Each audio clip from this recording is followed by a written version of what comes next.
वालेकुम, कैसे हैं आप सब? आई होप कि आप सब खैरियत से होंगे। आज की इस वीडियो में हम बात करने जा रहे हैं द ज्यू के मल्टीपल पर्सपेक्टिव्स के बारे में।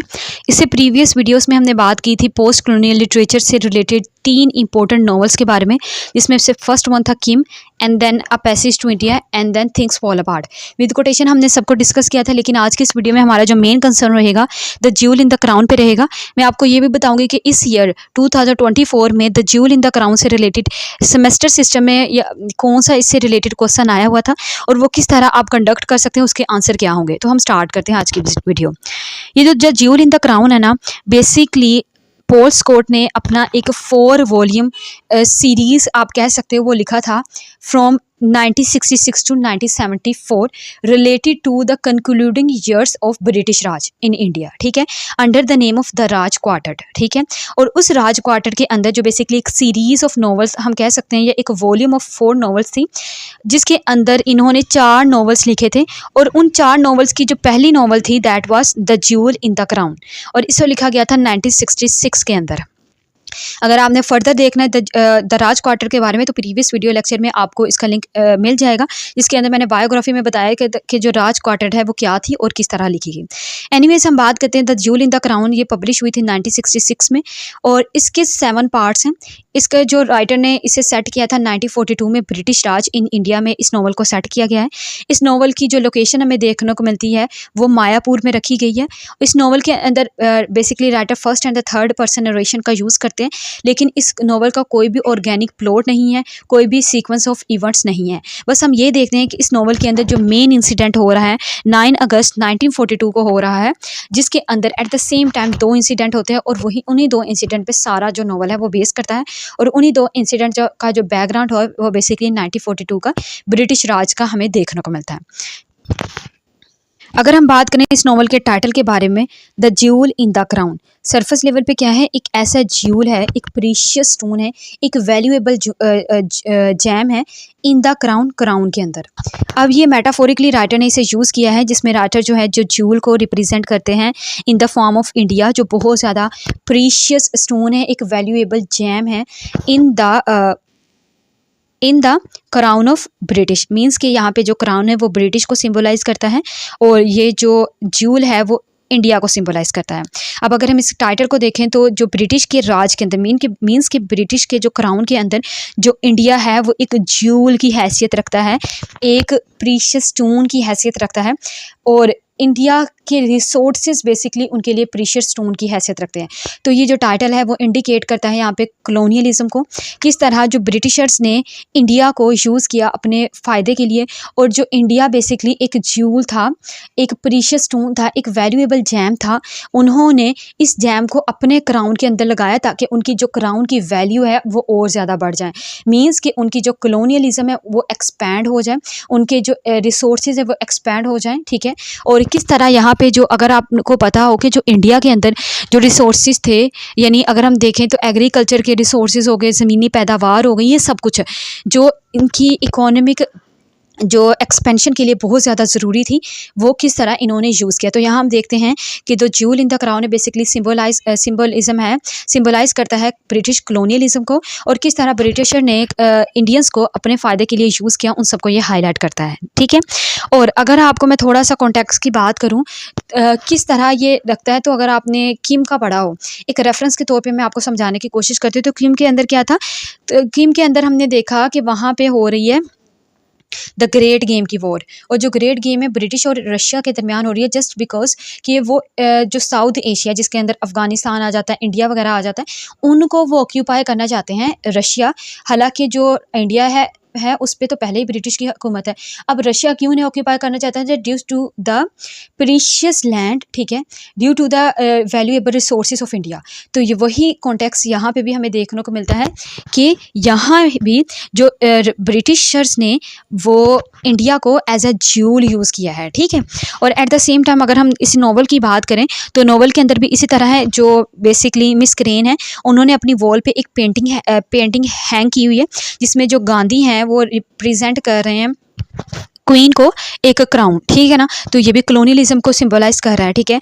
एंड देन अगर आप थोड़ा सा सरफेस लेवल की बात करें तो यहाँ पे हमें ब्रिटिश कॉलोनियलिज्म भी देखने को मिलता है। अब जब जब भी यहाँ पे कॉलोनियलिज्म आ गया तो वहाँ पे हाइब्रिडिटी आती है, एम्बिवेलेंस आता है, मिमिक्री आता है, मल्टीकल्चरलिज्म आता है, लोगों पे सप्रेशन किया जाता है, वो मार्जिनलाइज होते हैं, ठीक है। और इसके अलावा वहाँ पे मल्टीकल्चरलिज्म और at the same time writer ये भी डिफाइन करते हैं कि वो ज्यूल जो क्राउन के अंदर एक प्रीशियस स्टोन की हैसियत रखता था, जब उन्होंने रेजिस्ट किया, मीन्स कि जब उन्होंने क्विट इंडिया मूवमेंट को स्टार्ट कर दिया, किस तरह racial prejudice, class and caste system या caste prejudice and divisions create हो गया। ये सब कॉन्टेक्स्ट के अंदर जो ये नॉवल है वो लिखा गया है, यानी इसका जो टाइटल है वो इंडिकेट कर रहा है। आई होप सो कि आपको टाइटल की समझ आ गई होगी। और यहाँ पे जो मैंने आपको द ग्रेट गेम की एग्जांपल दी है वो जस्ट एग्जांपल मैंने आपको बताया है कि किस तरह जो किम के अंदर भी द ग्रेट गेम इंपॉर्टेंट थी, तो उसकी वैल्यू को मैंने आपको समझाया है कि जो ज्यूल मीन्स कि इंडिया की वैल्यू कितनी ज़्यादा थी, ठीक है। अब थोड़ा सा हिस्टोरिकल बैकग्राउंड की इसकी बात कर लेते हैं। तो जैसे मैंने आपको बताया 1942 के में जो ब्रिटिश राज इन इंडिया था उसके कॉन्टेक्स्ट में ये जो नॉवल है लिखा गया है। इस नॉवल की लोकेशन मैंने आपको बताई है कि मायापुर में रखी गई है। मायापुर में बेसिकली दो लोकेशन यानी दो हाउसेस की वो बात करते हैं। पहला है मैकग्रेगर हाउस, दूसरा है बेबीगर गार्डन, ठीक है। ये दोनों ही बहुत इंपॉर्टेंट है। जो मैकग्रेगर हाउस है, अगर उनकी रियलिटी की बात करें तो रियलिटी में जैसे मैंने आपको बताया कि जो राइटर है उन्होंने 1943 से लेके पोल्स कोर्ट 1943 से 1946 तक वो इंडिया गए थे और वहाँ पे उन्होंने जो कुछ भी ऑब्जर्व किया, उन्होंने डॉक्यूमेंट्री वगैरह को सेव किया, लेटर्स को देखा, एक्सपीरियंस को देखा, फिर उन्होंने ये नॉवल लिखा। दैट्स वाई कि जो नॉवल है नॉन ऑर्गेनिक प्लॉट रखता है। एनीवेज हम देखते हैं कि जो रियलिटी में जो मैकग्रेगर हाउस था ना वो एक प्रिंस ने बनाया था इंडिया में, ताकि वो अपनी एक गर्लफ्रेंड जो थी सिंगर उसे वो डेडिकेट कर सके, ठीक है। लेकिन उसकी जो सिंगर फ्रेंड थी उसकी डेथ हो गई थी। अब हम नॉवल में देखेंगे ये जो मैकग्रेगर हाउस है जिसमें सेटिंग रखी गई, वहाँ पे लेडी चैटर्जी अब रह रही हैं। दूसरे नंबर पे बेबीगर गार्डन, बेबीगर गार्डन जो था ना उसी प्रिंस जिस प्रिंस ने मैकग्रेगर हाउस बनाया था ना उसी प्रिंस ने बेबीगर भी बनाया था। उसी प्रिंस के सन ने बेबीगर भी बनाया था। लेकिन उसने ये जो बेबीगर गार्डन या बेबीगर हाउस बनाया था वो अपनी प्रोस्टिट्यूट को डेडिकेट करने के लिए यानी उसे देने के लिए बनाया था। और फिर बाद में ये जो बेबीगर है इसे इकोनॉमिक डिसअपेयर का ये शिकार हो गया, इसे बर्न डाउन कर दिया गया एंड सो ऑन। और हम नॉवल के अंदर देखेंगे कि जो बेबीगर का रोल है यानी इस सेटिंग को यूज़ किया गया है for the rape case of Daphne manners, ठीक है। इतना क्लियर हो गया। एंड देन हम देखते हैं कि इस नॉवल का जो कॉन्टेक्स्ट है उसके अंदर इंडिपेंडेंस मूवमेंट्स को राइटर हाईलाइट करते हैं। And then quit India movement का जो कॉन्टेक्स्ट है बहुत इंपॉर्टेंट है, जिसके अंदर बेसिकली एक मूवमेंट थी जो स्टार्ट की थी बाय गांधी, जिसके अंदर जो लोगों ने ये कहना शुरू कर दिया था कि इंडिया को छोड़ दो, जिसकी वजह से जो इंडियन जो ब्रिटिशर्स थे वो ब्रिटिशर जो इंडियंस की तरफ अट्रैक्ट भी हो चुके थे या सो ऑन, तो उनके दरमियान भी रेशियल प्रेजुडिस क्रिएट हो गया। और हम देखते हैं कि यहाँ पे किस तरह क्विट इंडिया मूवमेंट की बेस पे ही जो मिस क्रेन है, जो पहले मिस क्रेन एक ब्रिटिश लेडी थी जो पहले इंडियन को पसंद करती थी, ठीक है, उनकी तरफ उनकी लिबरेशन के लिए बात करती थी। लेकिन जैसे ये क्विट इंडिया मूवमेंट स्टार्ट हुई वो भी इनके खिलाफ हो गई, क्योंकि उन्होंने भी 9 अगस्त 1942 को बहुत कुछ फेस किया था। ये तो था इसका कॉन्टेक्स्ट। अब हम देखते हैं इनकी कैरेक्टर एनालिसिस के बारे में। वैसे तो यहाँ पे बहुत सारे कैरेक्टर्स हैं, लेकिन हम मेन कैरेक्टर की बात करेंगे जो हमारे पर्सपेक्टिव को समझने के लिए काफ़ी रहेंगे। पहला हमारे पास कैरेक्टर है मिस एडविना क्रेन, ठीक है। ये जो मिस एडविना क्रेन एक ब्रिटिश लेडी हैं जो अब मायापुर में रह रही हैं। ये एक काइंड कंपैशनेट और ऑनेस्ट लेडी हैं जो बिलीव करती हैं एसेंशियल गुडनेस पे, ठीक है। ये प्रेफर करती हैं इंटरटेनमेंट, इंडियंस पीपल की इंटरटेनमेंट को प्रेफर करती हैं। जब ये बेसिकली इंग्लैंड में रहती थी तो इन्होंने 3 ईयर्स के लिए मेड सर्वेंट का भी काम किया है। ये वो लेडी हैं जो इंडिपेंडेंट हैं और ये इन्होंने हर तरह की जॉब की थी सिवाय प्रोस्टिट्यूट के, ठीक है। वो पार्टी करती हैं ट्यूसडे को फ्रॉम 5 to 7 PM, ठीक है। लेकिन इनके साथ 9 अगस्त 1942 के एक इंसिडेंट होता है जिसकी वजह से रेशियल प्रेजुडिस की बेस पे ये और यहाँ पे एक माइनर कैरेक्टर दिखाया हुआ है मिस्टर एंड मिसेस चौधरी, ये उनके साथ जा रही होती हैं एक स्कूल का विजिट करने के लिए, जिसकी वजह से जो इंडियंस हैं बेसिकली वहाँ पे राइट्स वगैरह हो रही थी ना, तो इन्हें रेशियल प्रेजुडिस की बेस पे इनकी कार पे अटैक किया जाता है सो ऑन। ये इस इंसिडेंट को ये फेस करती हैं, ठीक है। ये भी रेशियल प्रेजुडिस को फेस करती हैं। दैट्स वाई कि उन्होंने की ये जो पार्टीज थी वो कुछ अरसे के लिए छोड़ दी थी इन्होंने करवानी, क्योंकि वो बीमार हो गई तो इस तरह। लेकिन फिर बाद में आफ्टर हर रिकवरी उन्होंने फिर से इसे शुरू कर दिया था, ठीक है। वो गांधी को बहुत ज़्यादा एडमायर करती थी। दैट्स वाई कि इन्होंने अपनी वॉल पे गांधी की एक पिक्चर को हैंग किया हुआ था। लेकिन जैसे ही यहाँ पे क्विक इंडिया मूवमेंट स्टार्ट होती है वो इसे उतार देती है, मीन्स की डिसइल्यूजन्ड वो हो जाती है, ठीक है। ये इतना सा कैरेक्टर के लिए शुरू है। इसके अलावा ये सुपरिटेंडेंट की जॉब करती हैं इन प्रोटेस्टेंट मिशन स्कूल, ठीक है। और ये सपोर्ट करती हैं इंडिपेंडेंस को। नेक्स्ट दूसरी इंपॉर्टेंट करेक्टर है दैट इज डेफनी मैनर्स। ठीक है, ये जो डेफनी मैनर है ये एक यंग इंग्लिश लेडी हैं जो पहले लंदन में रहती थी। During the second world war इन्होंने लंदन में एम्बुलेंस ड्राइवर के तौर पे भी काम किया था, लेकिन इनकी जो पेरेंट्स थे उनकी डेथ हो गई जिसकी वजह से वो यहाँ पे इंडिया आ गई। ठीक है, इन्होंने ये जो हम देखते हैं डेफनी मैनर्स, ये भी वो इम्पोर्टेंट लेडी हैं जिन्होंने 9 अगस्त 1942 में बीबीगढ़ गार्डन में गैंग रेप को फेस किया था। ठीक है, तो इस तरह इनका कैरेक्टर भी इंपॉर्टेंट है। और इनकी जो बेसिकली फ्रेंडशिप होती है, basically she fall in love with Hari Kumar. ठीक है, अब ये जो हरि कुमार है ये तीसरा इंपॉर्टेंट कैरेक्टर है। हरि कुमार एक इंडियन बॉय है लेकिन ये एक हाइब्रिड आइडेंटिटी का हामिल है। मीन्स कि ये पैदा तो इंडिया में हुआ है लेकिन इसने जो एजुकेशन हासिल की है वो इसने इंग्लैंड से हासिल की है। इनके जो फादर थे वो एक रिच पर्सन थे लेकिन फादर के बिजनेस की लॉस की वजह से इनके फादर ने सुसाइड कर ली हरि कुमार की, और फिर इन्हें ब्रिटिश से यानी इंग्लैंड से ये वापस इंडिया आ गए थे।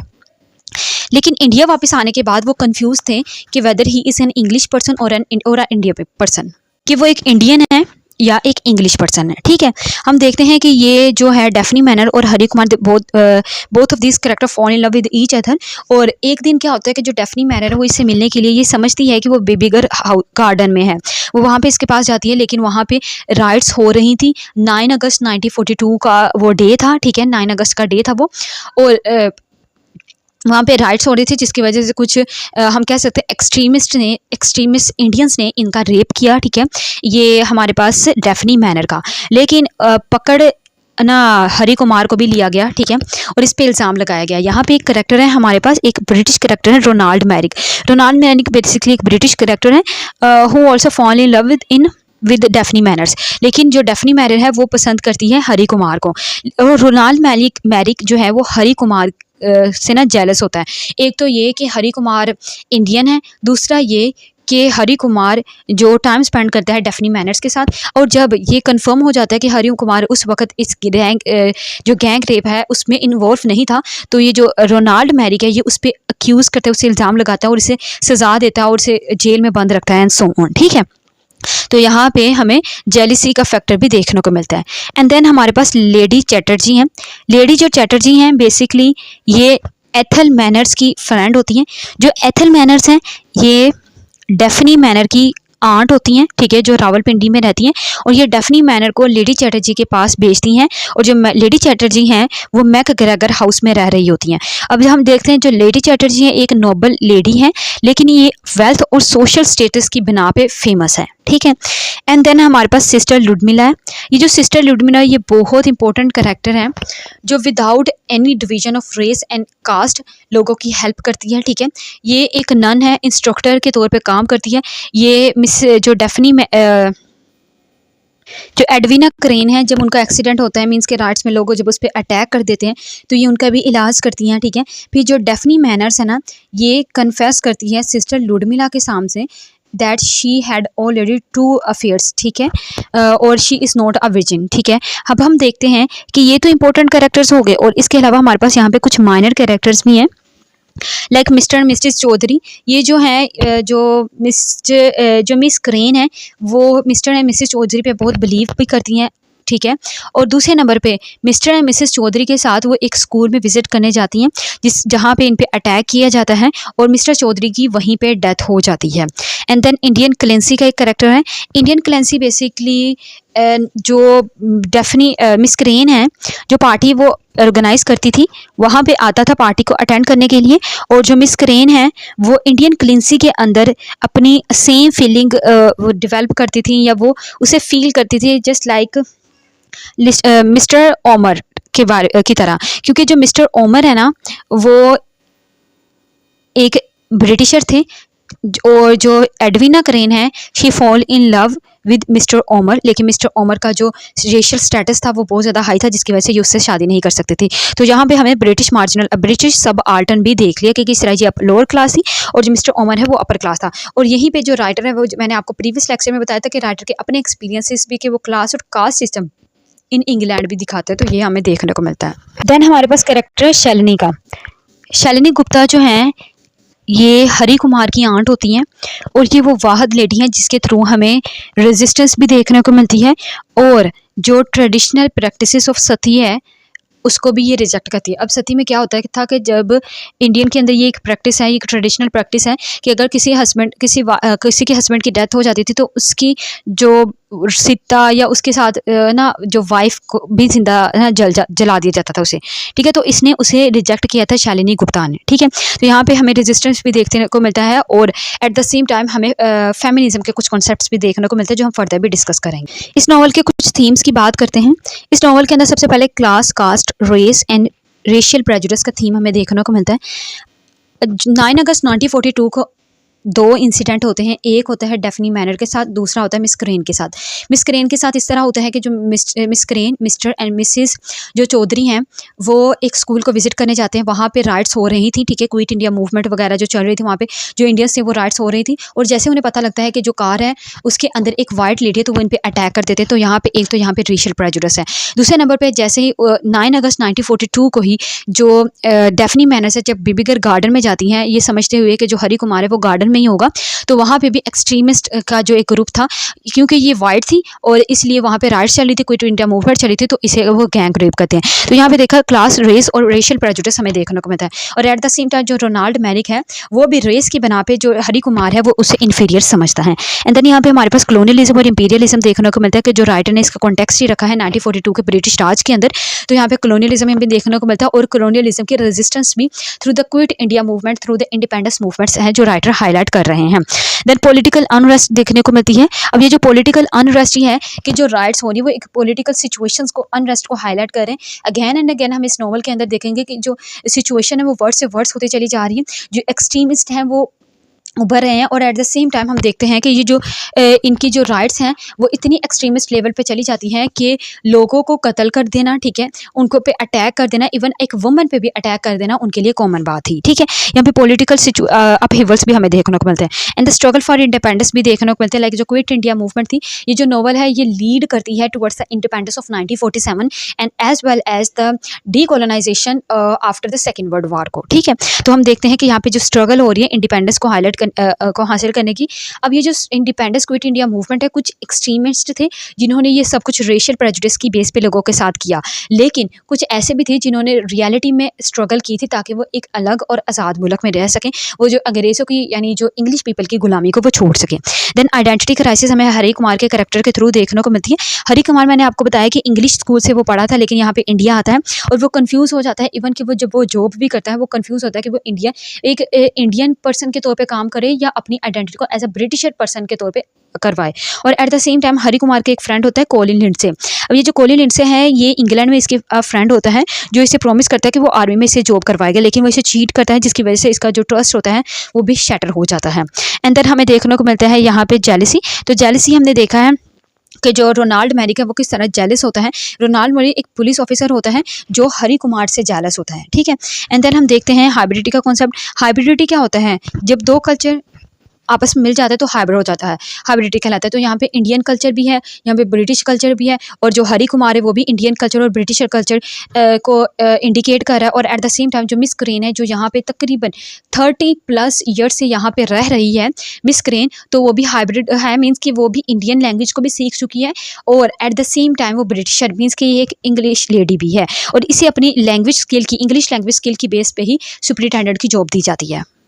फेमिनिज्म की बात करें तो यहाँ पे जो मिस एडविना क्रेन है वो 30, जैसे मैंने आपको ना 30+, तो वो 35 ईयर से रह रही हैं इंडिया में, और इंडिया में वो जॉब कर रही हैं। उन्होंने ब्रिटिश में हर तरह की जॉब की थी, और इवन कि यहाँ पे भी वो एक सुपरिटेंडेंट की जॉब कर रही है, तो वो एक इंडिपेंडेंट लेडी दिखाई हुई है। फिर जो मिसेस चौधरी हैं, यहाँ पे फेमिनिज्म क्या होते हैं? फीमेल के राइट्स के लिए बात करना, ठीक है, उनके दरमियान जो इन्फीरियोरिटी है, जो ट्रेडिशनल कॉम्प्लेक्सिटीज उन पे जो सोशल बाउंड्रीज इम्पोज की जाती है उनको हाईलाइट करना। तो हम देख रहे हैं जो डेफनी मैनर्स है वो भी एक ना इंडिपेंडेंट लेडी है जो पहले एक एम्बुलेंस ड्राइवर का काम करती थी, लेकिन यहाँ पे आके भी वो जो है एक तो वो यहाँ पे इंडिपेंडेंट दिखाई हुई है कि वो एक ड्राइवर वगैरह का काम करती थी, लेकिन यहाँ पे आके जिस तरह एक फीमेल होने की बेस पे उसने रेस, जेंडर, क्लास और बाइस डिस्क्रिमिनेशन की फेस पे उसने गैंग रेप को फेस किया, तो उसको हाईलाइट करते हैं।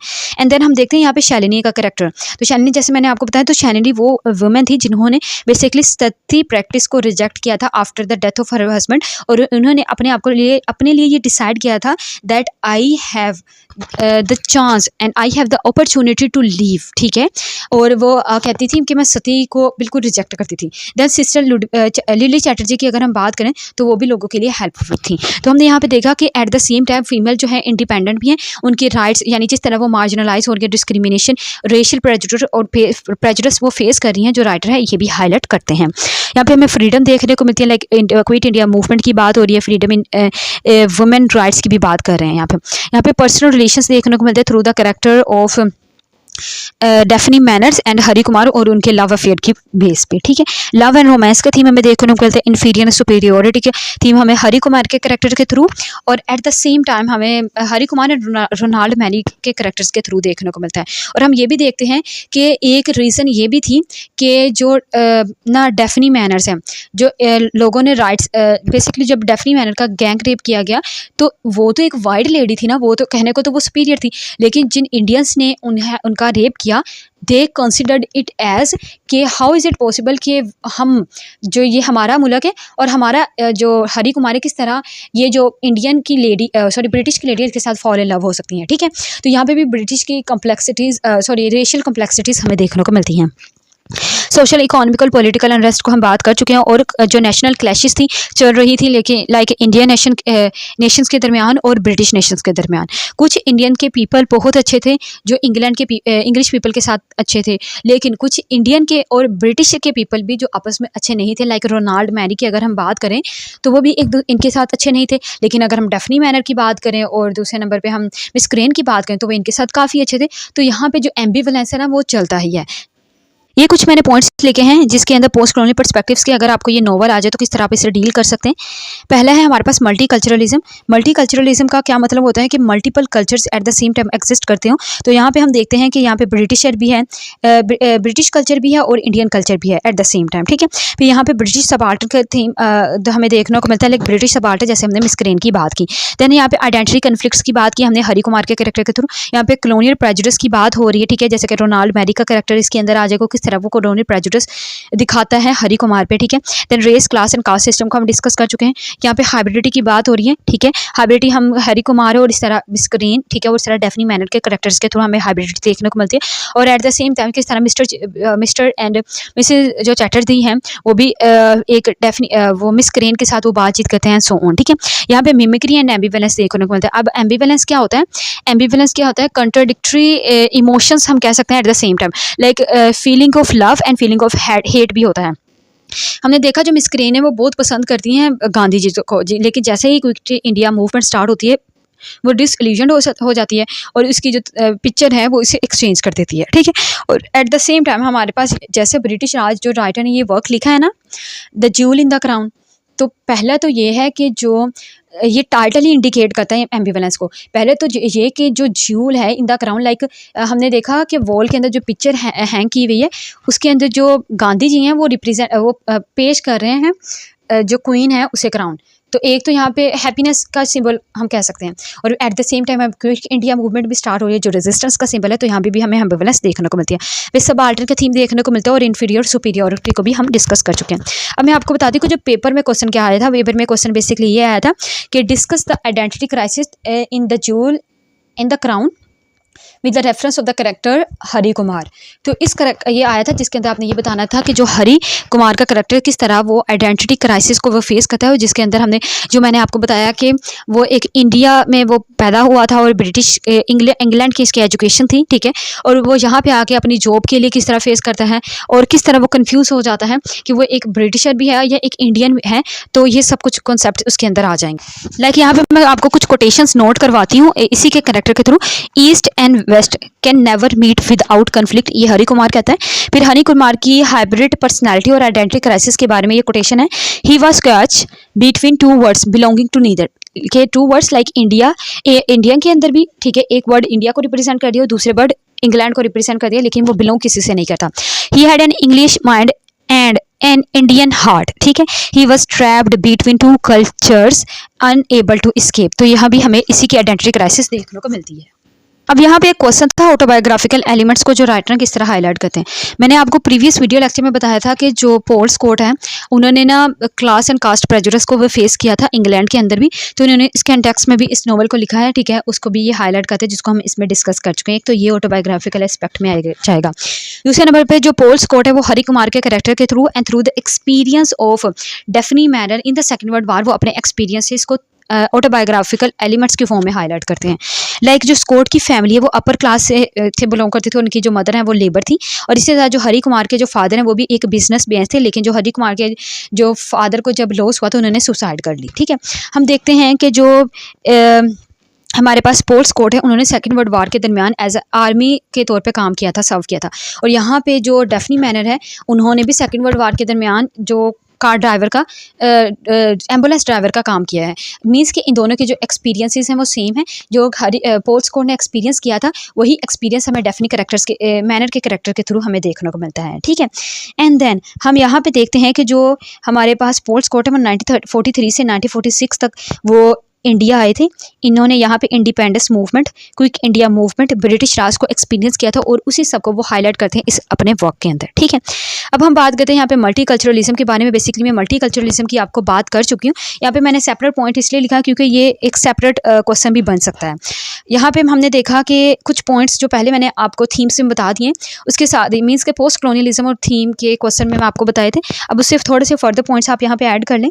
हमें देखने को मिलता है कि जो मल्टीकल्चरलिज्म होता है ना वहाँ पे हाइब्रिडिटी भी होती है, एम्बिवेलेंस भी होता है, ठीक है। अब हम देखते हैं कि जो हरी कुमार है वो एक हिंदू इंडियन भी है, ठीक है, और एक ब्रिटिशर भी है, ठीक है। लाइक वो एक इंग्लिश लैंग्वेज को भी बोलता है, ठीक है। तो यहाँ पे हाइब्रिडिटी आ गई, आइडेंटिटी क्राइसिस आ गई।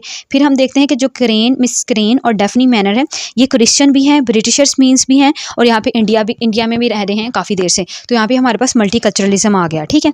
एंड देन हम देखते हैं यहाँ पे एंग्लो इंडियन रिलेशनशिप्स को हाईलाइट किया गया है। अब हम बात करते हैं अपने लास्ट पॉइंट के बारे में, दैट इज़ कोटेशन। कुछ इंपॉर्टेंट कोटेशंस जो मैंने यहाँ पे मैंने ऐड किए हैं, आप चाहें तो उसे ऐड कर सकते हैं। सबसे पहले मैं आपको प्रेजुडिस के हरी कुमार के कैरेक्टर के थ्रू के बारे में तो मैंने आपको बता दिए, यानी हाइब्रिडिटी के बारे में और आइडेंटिटी क्राइसिस के बारे में मैंने आपको कोटेशन बता दिए। अब हम बात करते हैं, रोनाल्ड मैरी कहता है Indians were natives inferior and fit to be ruled, ठीक है। ये भी हमारे पास इन्फीरियर सुपीरियोरिटी के कॉन्टेक्स्ट में आता है और पोस्ट कॉलोनियलिज्म के कॉन्टेक्स्ट में आप इसे लिख सकते हो। यहाँ पे प्रेजुडिस के पे बेस करती कुछ कोटेशंस हैं, like the English in India were prejudiced by but they did not know it, ठीक है। और फिर यहाँ पे है it was a land of contradictions where beauty and cruelty walked hand in hand. यहाँ पे लैंड ऑफ कॉन्ट्रडिक्शन की बात हो रही है, लैंड इन इंडिया की लैंड की बात हो रही है, ठीक है। एंड यहाँ पे डेफनी मैनर की रेप की बात हो रही है। Daphne's rape exposed the fault lines between the British and Indians revealing deep seated prejudice, ठीक है। अब देन हमारे पास नेक्स्ट कोटेशन है, Hari Kumar's involvement in the rape investigation haunted him. The rape had shaken the very foundation of British community in Mayapur. And then यहाँ पे Miss Edwina Crane की बात है, Edwina's love for India stemmed from her own sense of displacement. And then यहाँ पे जो miss Edwina करेन पे जो अटैक किया गया उसके बारे में कोटेशन है, एडविना